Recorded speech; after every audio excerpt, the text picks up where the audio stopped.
Welcome to Edinburgh Television. I am Tracy Giebel. And I'm Taylor Buffington, and this is your weekly news update. On Wednesday, October 22nd, the event Burgers and Ballots was held outside of the Frank G. Pogue Center, located next to the Fighting Scot Mikado statue. This event was held to inform and give Edinburgh students their last chance to register and vote. This event had free food and welcoming people to show you step by step how to fill out paperwork. Voting is on November 4th, and make sure to cast your vote and let your voice be heard. University now offers 24/7 tutoring service provided through D2L Smart Thinking Tutor as scheduled, tutoring drop-in, tutoring, a writing center, and an offline question section. Getting help on any assignment or subject is made easy with Smart Thinking Tutoring. Even better, the people on the other end of the screen are trained professionals with either a master's or even a doctorate. When you get stuck, just click on the Smart Thinking box located in D2L.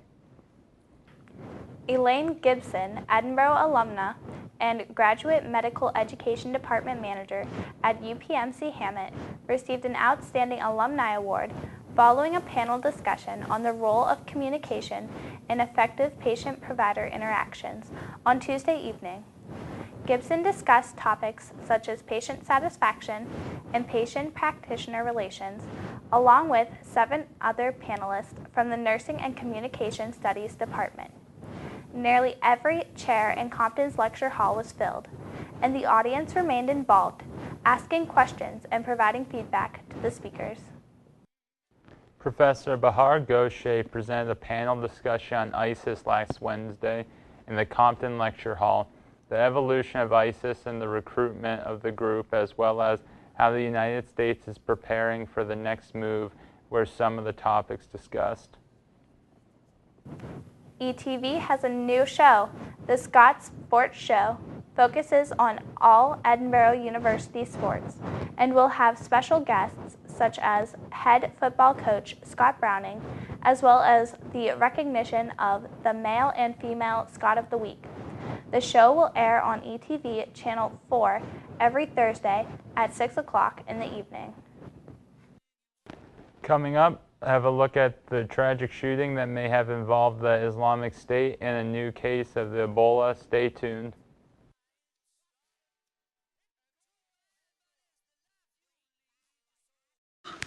Look at me. Hey. Raymond, look at Mommy. Maybe the light hurts his eyes. Maybe she's just not hungry. Maybe he can't hear us. Maybe we're not stimulating him enough. Maybe it's a phase.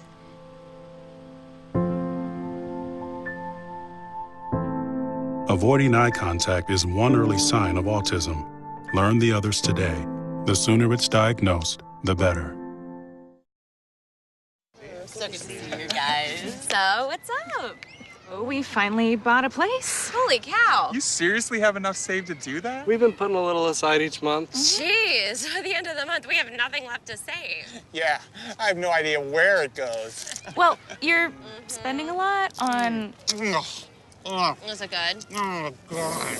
Oh, how is my account overdrawn? When it comes to financial stability, don't get left behind. Get tools and tips for saving at feedthepig.org. Welcome to Global News. I'm McKenzie J. Last Monday, October 20th, 2 soldiers had been attacked by getting run over by a man named Martin Rouleau Couture. The first soldier was a warrant officer who went by the name of Patrice Vincent, ended up dying from the hit and run. The other soldier, whom is unidentified, is brutally wounded. Later in the week, on Wednesday, October 22nd, there was another attack in Canada. A gunman, whom was later identified as Michael Zahaf-Babu, shot a soldier. The soldier Nathan Carrillo was shot down by Zahaf-Babu, while Carrillo was standing guard at Canada's National War Memorial. Carrillo appeared to be shot in the back, according to CNN. Zahaf-Babu later attacked the House of Commons, known as Parliament. Zahaf-Babu was named Michael Joseph Brown before converting to Islam. According to Professor Jerry Gundlin of the Political Science Department at Edinburgh University, stated that this attack was not a link to ISIS, but there are copycats that are turning in the direction of the barbaric Islamic State.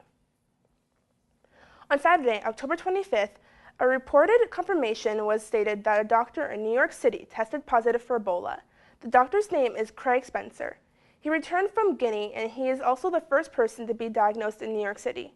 According to NBCnews.com, Spencer is in serious but stable condition in a New York hospital.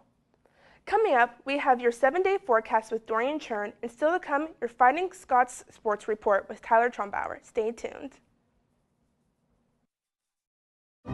You make me wear my bike helmet. Taught me never to run with scissors. And to follow the swimming rules. You tell me to stay away from drugs. To always buckle my seatbelt. So why do you keep a loaded gun in your drawer? How safe is that? You asked them to follow some safety rules. Now they're asking you. In fact, they're counting on you. Never let your gun get into the wrong hands. Remember, always lock it up. Visit ncpc.org. Good. Homemade noodles. Oh. Marty, stop it. Oh my goodness, I'm so sorry. It reminds me, I've been thinking maybe we should try a new form of birth control. I heard about this one. It's called the IUD, intrauterine device. Or we could try the patch on your arm. Actually, I think that one goes in your butt. Bedsider.org has birth control information and a lot more. And it's... What do you think, then? Arm or the butt? Hello, everyone. Chief Weather Forecaster Dorean Churn. Let's take a look at the week's forecast. And, oh, no, not again. Come on, not again, not this. I'm fading out. I'm just a head and arms. Okay, you know what? Calm down. Let's just do the weather forecast, okay?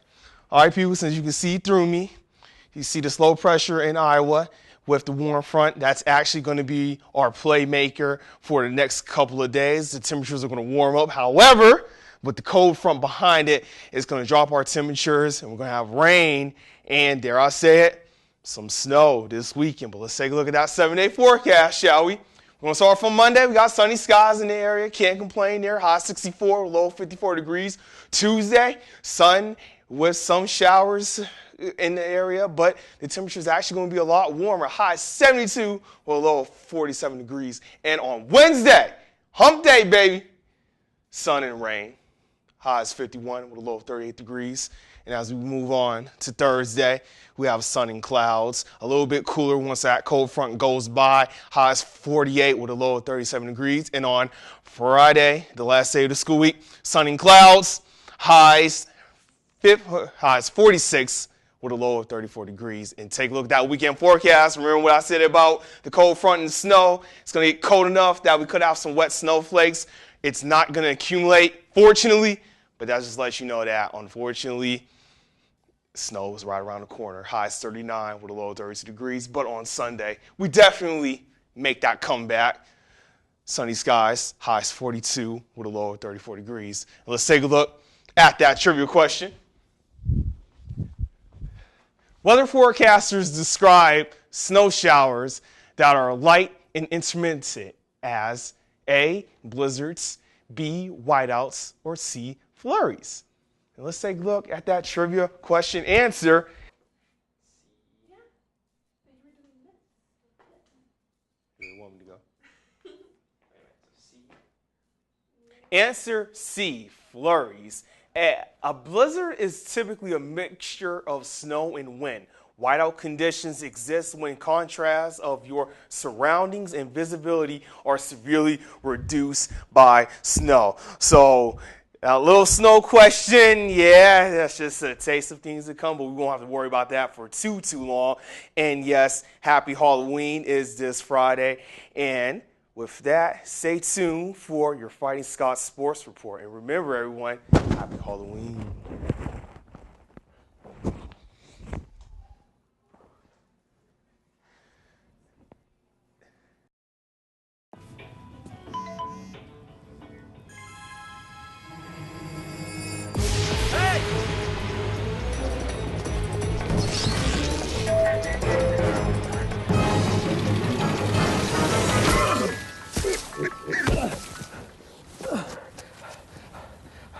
So, same time next week? Well, of course. Put away a few bucks, feel like $1,000,000. For free tips to help you save, go to Feed the Pig.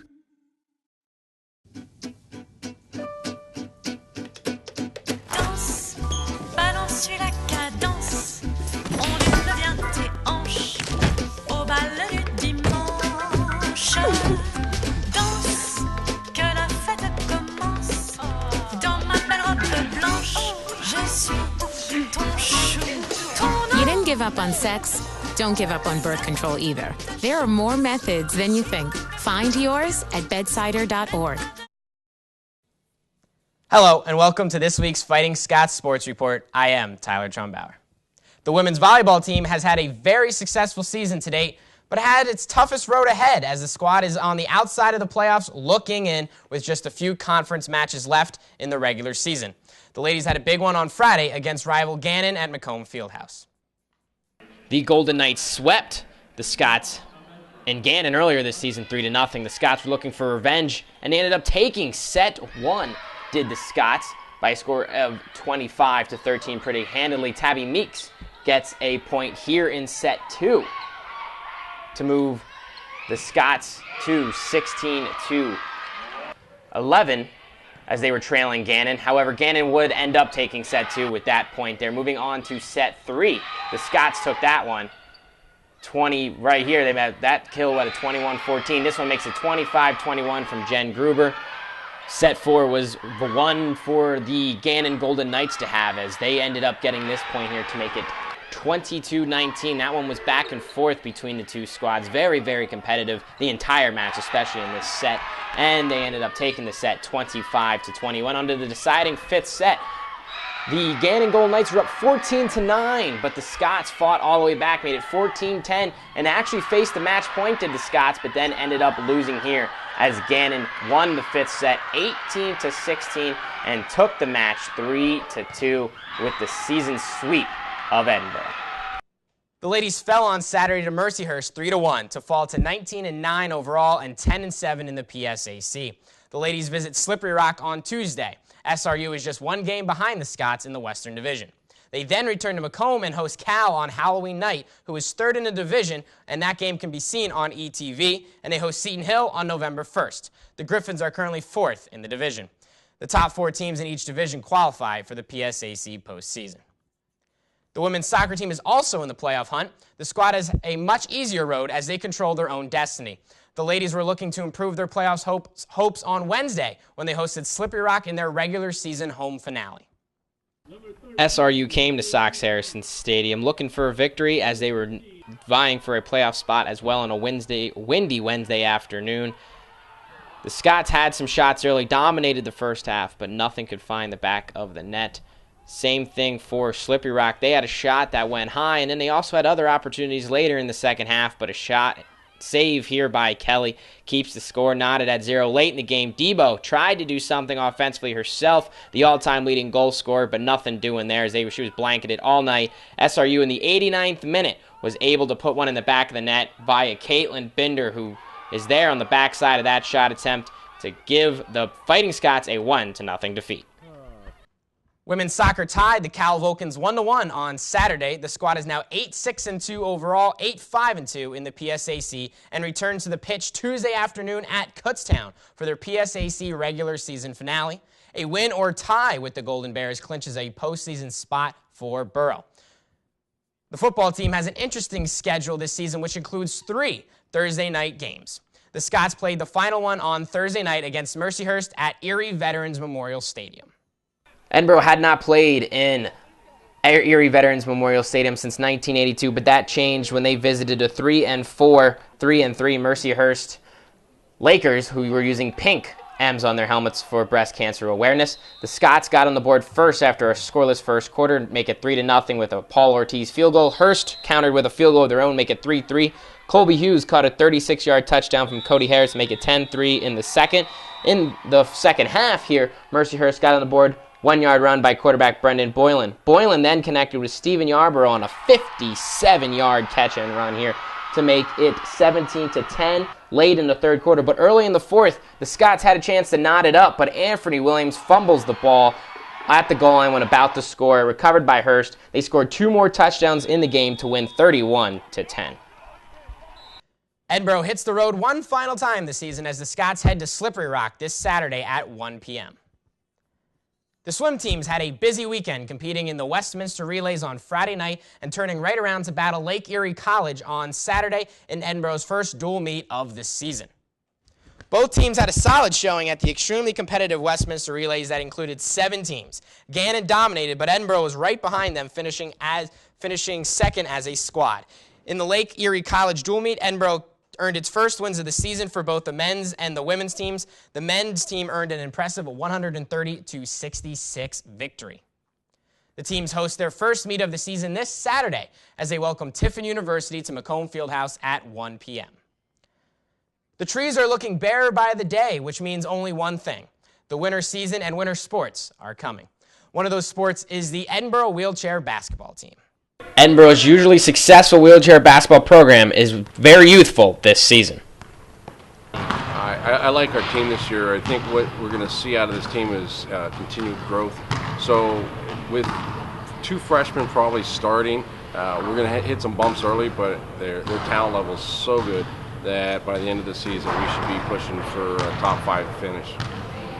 Junior captain Derek Strickland is happy with who has been brought into this team. I think we're coming together pretty good. We were excited to get the guys in. We've got some really great shooters coming in this year, which is what we've been looking for in the past. So the teams come together, you know, we're in support of each other and ready to see what they can do. Glatch mentioned starting multiple freshmen this year and is hoping to keep them focused once the season gets started. Yeah, we've talked about a lot of different things. The biggest thing is just continuing to grow each game. One of the things that's real easy to do is look past. We play tournament format for the most part, so we'll play 5 games a weekend, and we'll see someone on that tournament schedule, and we're looking ahead of it. With a young team, what I got to get them to do is focus and win a game at a time. We open up in a week with Illinois. They're already looking at Illinois, and they're looking at who else is after that, and I'm trying to get them to refocus on that first game. The team opens at Canadian Academy this weekend and is at home next weekend at the Boro Shootout. Another winter sport commencing this weekend is wrestling. The squad had a very successful 2013-14 season that culminated with many national accolades for head coach Tim Flynn and company. However, they want more this season. Well, I think the mindset is, we want to get a team trophy, which is a top 4 team. Certainly each individual has, individual goals, but we want to put some guys up on the stand and hopefully, crown some national champions. Flynn talks about national champions. One may be Mitchell Port. I know I want to win a national title first off, and then second off, I think I want to just become a better wrestler in every match and kind of dominate each match that I'm in. Flynn struggles to find negatives with his team. Positive is, they're working hard, and I think we're hungry. The guys, I think, all of them are close, whether it's individual or, collectively as a team. We're close to being a top 3, top 2, maybe a national championship team. I think they smell it. So, they're working really hard. I don't really have any negatives. I think they're working really hard. I'm anxious to get the season started. I think it's just the mentality of everyone here in the program and everyone that kind of supports our program. And we have something special going on here that not many other schools do. And it's neat to be able to say that you're the small guy or the underdog and kind of come out on top in most of those matches. The squad opens up this weekend at the Clarion Open and return home November 6th against Pitt. That match with Pitt will begin at 7 p.m. and can be seen live on ETV. That's all for this week. Be sure to follow us on Twitter at ETV Sports to keep up to date on all the latest Boro athletic happenings. Pretty much a good day for me would be people leaving their hands off of me. I'm always called names. Everywhere that I go, there's always someone calling me names, calling me gay. I've been choked, thrown up against a wall, punched. Nobody's ever tried to help me.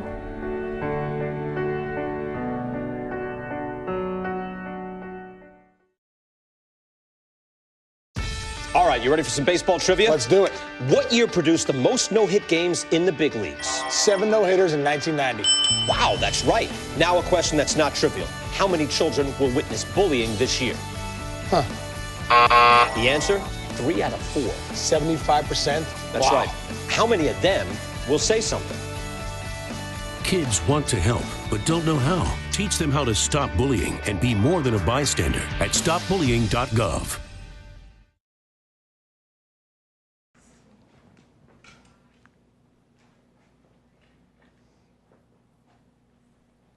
Well, that's all the news we have for this week.